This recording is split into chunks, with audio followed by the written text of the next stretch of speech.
I have the monitor installed with the suction cup, and I also have the shade that snaps on it. And this is the view of my 3 cameras that I have installed. The rear, the passenger side, and the driver's side cameras.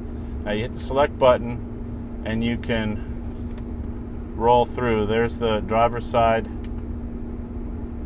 there's the passenger side, and there's the rear.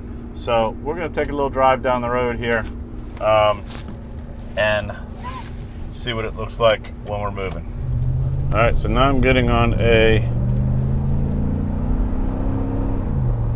50-mile-an-hour road, and right now I'm doing 60. Kids, don't try this at home. So as you can see, as we scroll through the cameras, there is the side camera on the driver's side. There is the side camera on the passenger side. And that would be the rear camera. Back to all 3. Okay, before we get going, a couple of things. This is our night vision view. Now I'm parked obviously right in front of my garage and it's all lit up, but we're going to go down the street here in a second. But I wanted to go over a couple of things. One, in the menu I was able to switch off camera 1 in the scroll. So now when I scroll through my cameras, it only puts up the 3 cameras and then the tri-view. Also, I said earlier in the video that I was going to test the 128 versus the 256. Turns out I do not have a 256 micro SD card, so I will not able to test that. But I did stick a 128 in and set it up, format it and everything. And as you can see, when I hit the OK button, you can see the little record light comes on. So as you can see out the window, it's dark in this neighborhood. And you can see pretty good out using these cameras. So there's one of the side views. Now imagine that on your camper for when you want to change lanes or check your blind spot. That ought to work pretty good.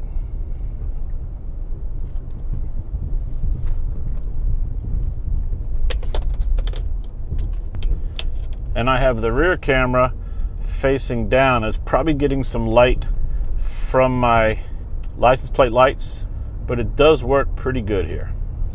I'm gonna go down here and shut off all the lights at the end here where it's pitch black. Right now, there is no artificial light out of the back of this vehicle. Let's switch between the cameras. So there's one side view. Now, if I hit the brakes, it really lights it up.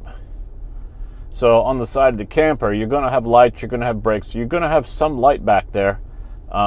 So it should be pretty good for viewing, backing up or whatever. Same thing with the other side. There's no lights. There's my brake lights. And there's the rear view, which is pretty bright in itself, mainly because the IR light is hitting right off the edge of my tailgate right here. Now, if this is on the camper, you'd obviously adjust the view so you wouldn't have anything like that. But it works pretty good. So here we are backing back up my driveway. Now, this is more like what you're going to find when at least you're camping at a campground or something like that. Very rarely are you going to have a time where you're backing up and you have zero visibility as far as light goes. Most of the time you'll have some sort of artificial light, not to mention the lights from your camper and your truck. So you should be able to see very well backing up here.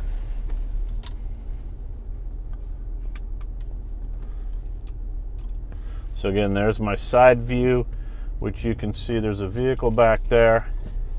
And then if I wanted to look on the other side view, you can see there's my garages.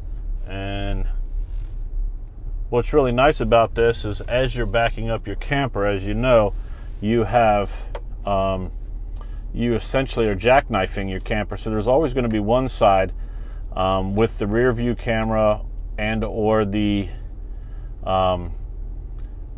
just your mirrors. You're not able to see one side of your camper when you're backing in. somewhere unless you're pulling straight in or straight out. But with this, so if I'm backing up right now, I may be able to see one side of my camper, but I can always switch to the other side of the camper and see that side of the camper, whether I'm close to a tree or anything. So it's a really good idea. These side cameras are really nice. I really like them. I hope you've liked my review and everything having to do with this camera system. I think it's a great setup for those who do not have a system on their vehicle already. This might be something to look at. Once again, this is Jeff from Airstream Nerds. I appreciate you guys watching. Hit the like button, please subscribe, and I'll see you on the next trip.